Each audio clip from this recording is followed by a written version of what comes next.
Khureb BeRuakh, Sword of the Spirit, narrated and interpreted by Wendy. 1 Timotheus. Chapter 1. Paul, an apostle of Jeshojehu HaMashiach, by the commandment of Elohim our Savior, and Adonai Jeshojehu HaMashiach, who is our hope, to Timotheus, a son in the faith, grace, mercy, peace from Elohim our Father, and Jeshojehu HaMashiach our Adonai. As I urged you to still abide at Ephesus when I went into Macedonia, so that you might charge some, so that they do not teach other doctrine, nor give heed to myths and endless genealogies, which minister questions, rather than godly edification, which is doing so in faith.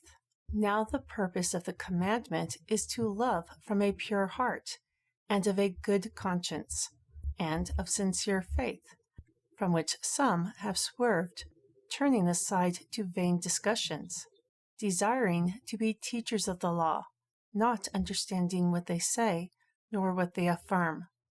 But we know that the law is good, if a man uses it lawfully, knowing this, that the law was not made for a righteous man, but for the lawless and disobedient, for the ungodly and for sinners, for heathen and profane, for murderers of fathers and murderers of mothers, for naysayers, for whoremongers, for those who defile themselves with mankind, for abductors, for liars, for perjured people, and if there is any other thing that is contrary to sound doctrine, according to the glorious gospel of the blessed Elohim, which was committed to my trust.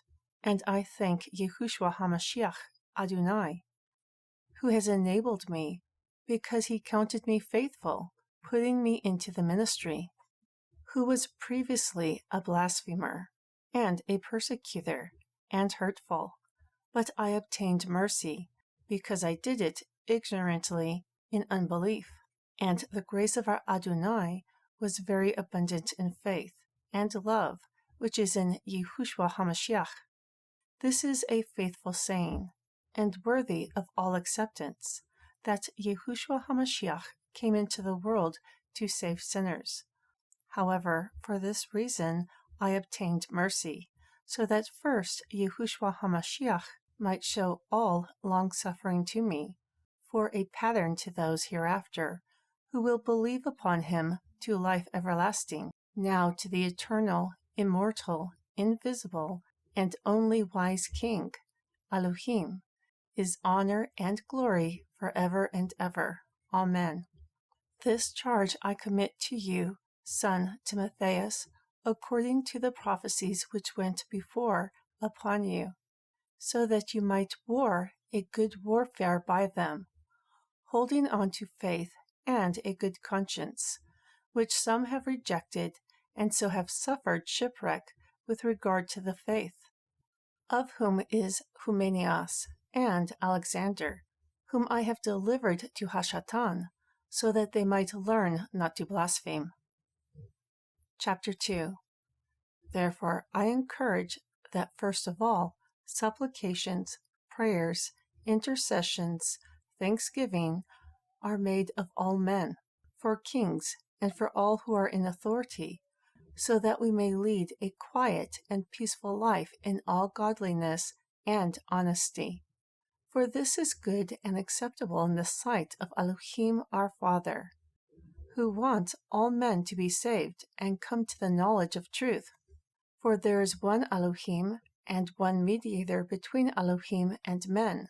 The man is Jeshojehu HaMashiach, who gave himself a ransom for all, to be testified in due time, of which I am ordained a preacher and an apostle, to speak the truth in Mashiach, not lying, a teacher of the nations in faith and truth. Therefore I want that men pray everywhere, lifting up holy hands, without wrath and doubting.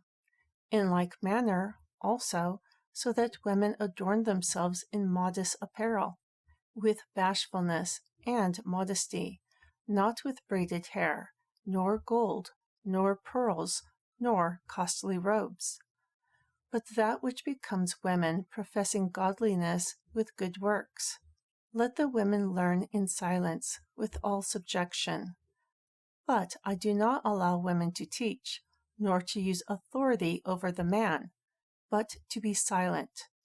For Adam was formed first, then 𝐉𝐄𝐄, and Adam was not deceived, but the woman being deceived was in the transgression. However, she will be saved in childbearing, if they continue in faith and charity and holiness with sobriety. This is a true saying. If a man desires the office of a bishop, he desires a good work. Therefore, a bishop must be blameless, the husband of one wife, vigilant, sober, of a good behavior, given to hospitality, apt to teach, not given to wine, nor an abuser, not greedy of dishonest gain, but patient, not a brawler, not covetous, one who rules his own house well, having his children in subjection with all dignity.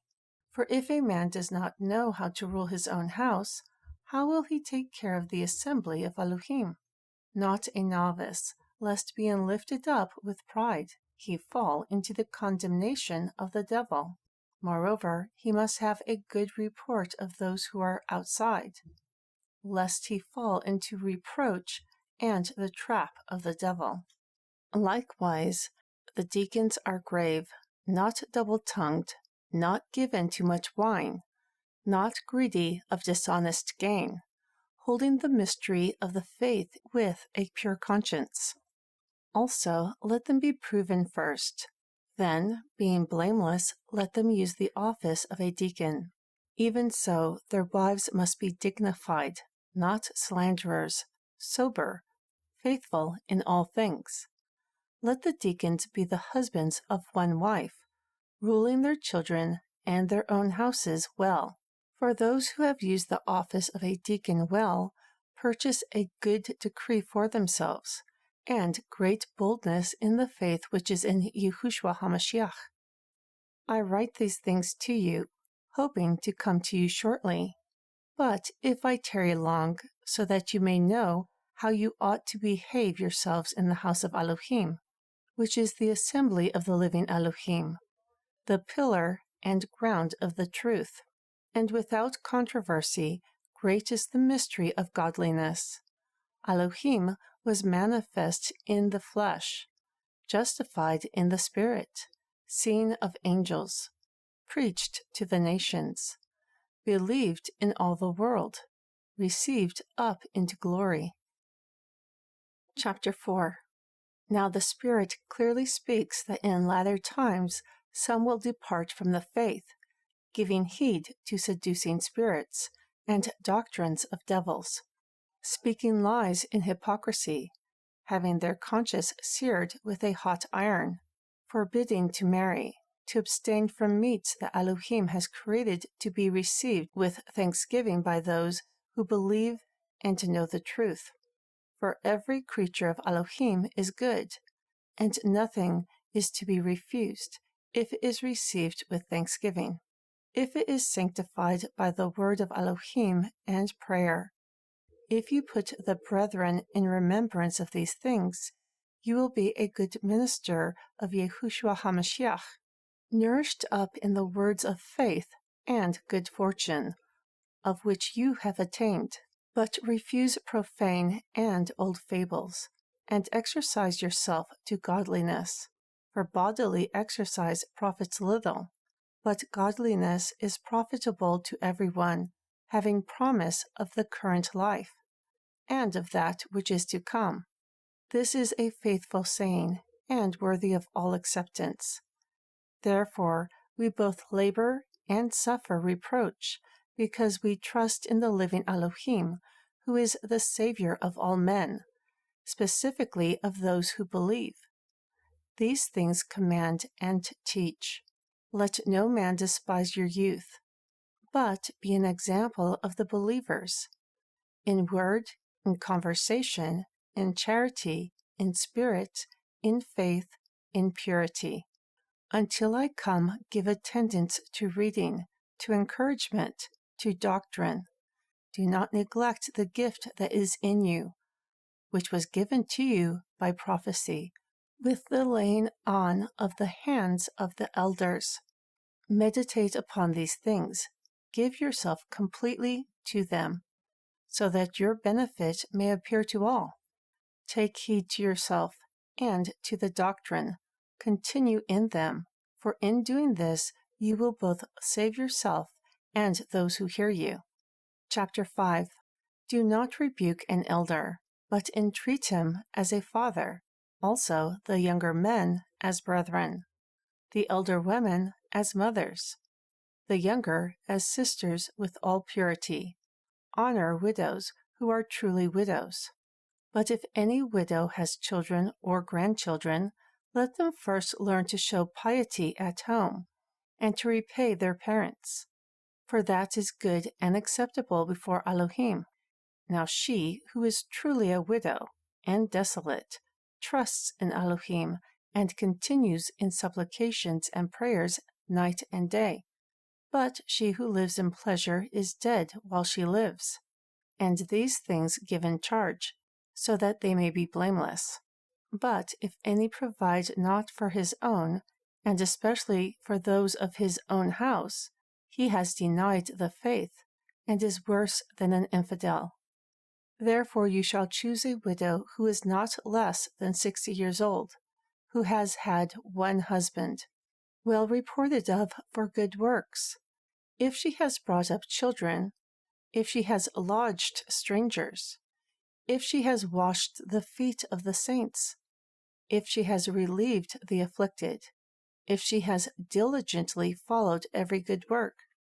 But avoid those widows who are younger, for when their sensual desires overcome their dedication to the Mashiach, they want to marry.